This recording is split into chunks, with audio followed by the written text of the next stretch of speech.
Hello everyone, welcome to SES Online. Here you can see a JPEG file that was taken from Emu or Facebook Messenger or any other social networking platforms. When I try to open the file in Photoshop, then I see an alert, could not open the file because of a problem parsing the JPEG data. What can I do now?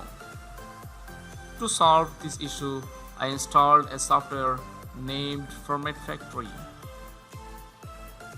Now I'm going to open the file in Format Factory. After opening the app, you can see the dialog box with more options. From here, I select the JPEG and press OK. Here is the start button. Press the start button to start conversion. Finally, the conversion has done. Now I can close this.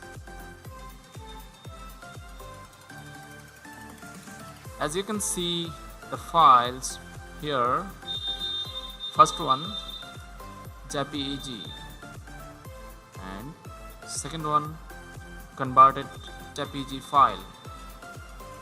This is converted. Now I am going to open the file in Photoshop. Oh, the file is opened and ready to modify. No more longer. May Allah keeps you safe always. Thanks for watching this video.